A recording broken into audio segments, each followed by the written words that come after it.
ফুলগুলো কি সুন্দর। চিলি চিকেনের এই যে এইভাবে করে ভাতটাও হয়ে গেছে, তো পুজো করা হয়ে গেছে। তো এখন এই যে মাধব হচ্ছে এখন ও ঠাকুরদা ঠাকুমাকে পুজোটা করে দিচ্ছে, তাই তো? চন্দনের ফুটা দিয়েছ? এই যে মালাটা পরিয়ে দাও।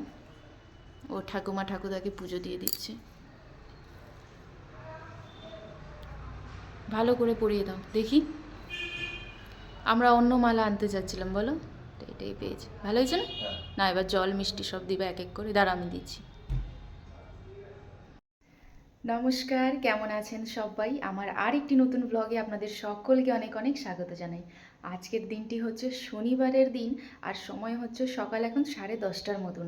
আমরা তো সকালেই উঠেছি, সকালে বলতে ওই 8টা দিকে উঠেছিলাম। ভাবছিলাম আরও তাড়াতাড়ি উঠবো আর তাড়াতাড়ি মন্দিরে বেরোতে হবে, কারণ আজকে হচ্ছে আপনাদের দাদা ভাইয়ের জন্মদিন। মাধবের আজকে জন্মদিন 20 ডিসেম্বর। তো এই একটা স্পেশাল দিনে তো একটু মন্দিরে ঠাকুরকে পুজো তো দিতেই হয় বলুন। তো বাড়িতে তো পুজো দিয়েছে, তারপর ঠাকুমা ঠাকুরদাকেও পুজো দেওয়া হয়ে গেছে। এবার আমরা চলে যাচ্ছি মন্দিরে। তো বাইরে গিয়ে একটু ফুল মিষ্টি এগুলো কিনবো, তারপরে হচ্ছে বাড়িতে এসে রাত্রেবেলা তো মা বাবা আসবে, সবাই টুকিটাকি সবাই আসবে, তো ওই কেক টেক কাটা হবে। আর কালকে রাতে তো কেক কেটেছিলাম, সেই ব্লগটাও আমি আপনাদের সঙ্গে শেয়ার করেছি, আপনারা অবশ্যই দেখবেন, আশা করছি ভালো লাগবে।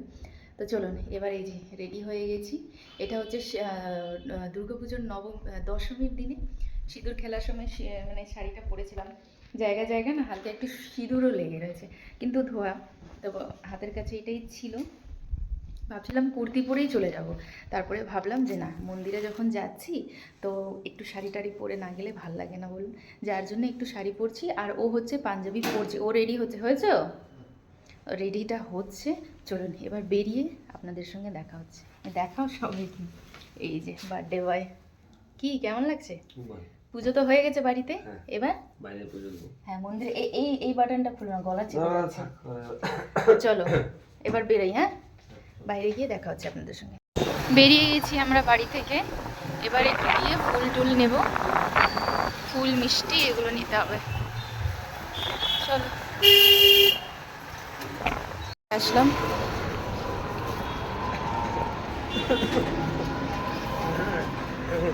আর কি ধূপকাঠি নিতে হবে তো?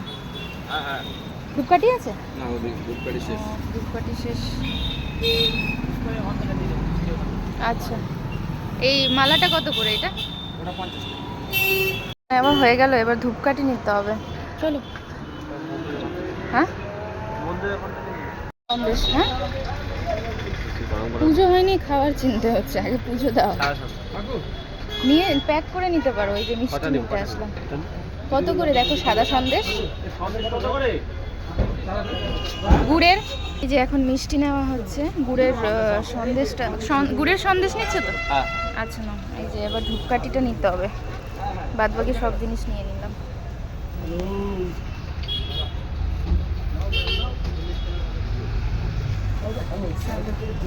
এগুলো কি সুন্দর। হ্যাঁ, এখানকার মিষ্টিগুলো খেতেও খুব ভারী স্বাদের, জানেন?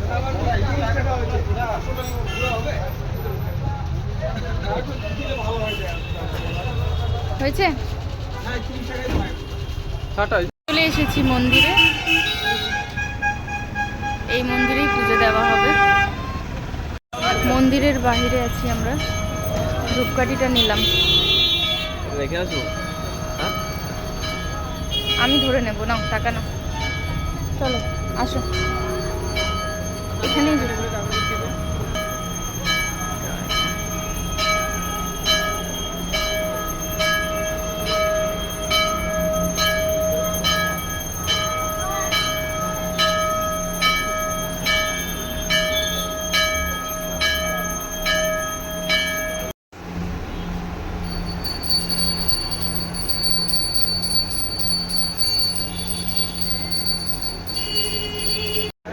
পুজো কিন্তু এখন সম্পূর্ণ।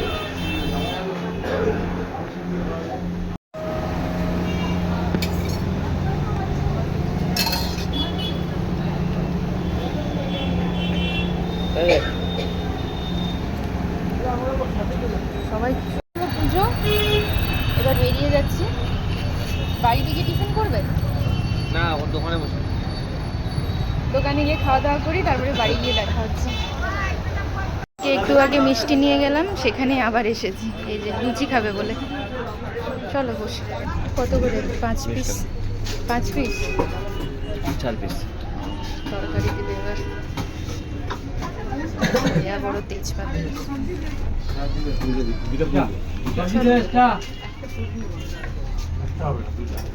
প্রায় আধা ঘন্টার মতন হয়েছে আমরা বাড়িতে চলে এসেছি। আর আসা মাত্রই হচ্ছে প্রথমে ড্রেস চেঞ্জ করে আমি পায়েসের জন্য হচ্ছে দুধটা বসিয়ে দিয়েছি এই যে,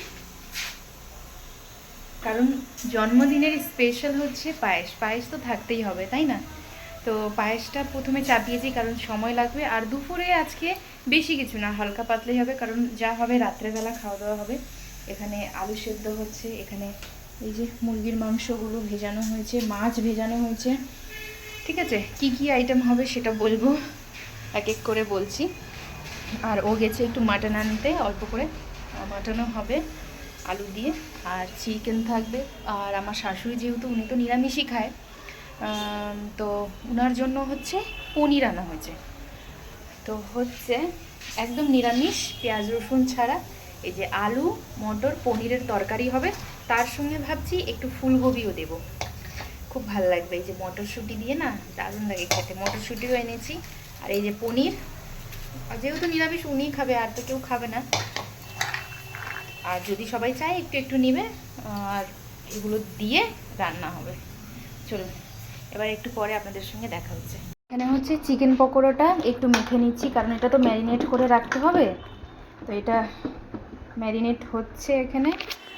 আর মাটনটা এনেছিল, মটন হচ্ছে সেটাকেও টক দই দিয়ে ম্যারিনেট করে রেখেছি। এখানে দুপুরের ভাত হচ্ছে, এখানে পায়েস।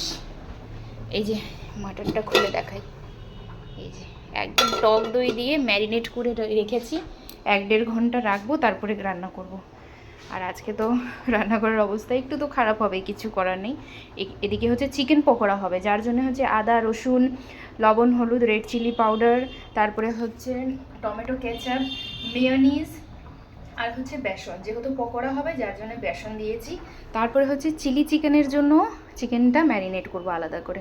আর এটা ম্যারিনেট করে ফ্রিজে চলে যাবে, কারণ পকোড়াটা একটু গরম গরম খেতেই ভালো লাগে, তো খাবার সময় ভাজবো। তারপরে হচ্ছে চিলি চিকেন যেটা আছে সেটা ম্যারিনেট করে বাইরে রাখবো, কারণ সেটা ভেজে তুলে রাখতে হবে। চলুন এটা রেডি করে নিই। চিলি চিকেনটা একদম ম্যারিনেট করে এবার এই যে বার্থডে বয় ভাতটাও হয়ে গেছে। আর ভাতের মধ্যে একটা ডিম সেদ্ধ দিয়েছিলাম। এই যে ভাতটা, এটা লং রাইস তো তাড়াতাড়ি হয়ে যায়। আর হচ্ছে চেয়ার টেবিল নিয়ে আসছে, কারণ আমাদের তো এটা নতুন ঘর, তো নতুন বাড়িতে আসলে মানে বসার একটু চেয়ার টেবিল কম আছে, আস্তে ধীরে কিনবো। যার জন্য চেয়ারটাই আমাদের বাড়ি, যেটা বাড়ি ঠিক 2-3টে বাড়ি ছেড়েই 3-4টে বাড়ি ছেড়েই হচ্ছে ওই ক্যাটারের দোকানটা। ওখানে হচ্ছে আপনার চেয়ার টেবিল মানে যত অনুষ্ঠানের জিনিসগুলো হয় সমস্ত জিনিস সব কিছুই পাওয়া যায়, কার্পেট কাপড় সমস্ত জিনিস। তো বাড়ির সামনেই রয়েছে, তো ও হচ্ছে বললো যে থাক ওখান থেকেই নিয়ে আসি, কোনো ঝামেলা নেই, পাশেই বাড়ির। তো যার জন্য ও এক একটা করে নিয়ে আসছে, আর আমি এদিকে হচ্ছে রান্না করছি। তাহলে চলুন আজকের ব্লগটাও আমি এখানেই শেষ করছি। সবাই ভালো থাকবেন, সুস্থ থাকবেন, সাবধানে থাকবেন। এর নেক্সট ব্লগে আমি আপনাদের সঙ্গে শেয়ার করব যে জন্মদিনের দুপুরে আর কী কী মেনু ছিল। ভালো লাগলে অবশ্যই একটি লাইক কমেন্ট শেয়ার করে পাশে থাকবেন। আমি দেখা করব আপনাদের সঙ্গে নেক্সট কোনো ব্লগ ভিডিও রেসিপি নিয়ে।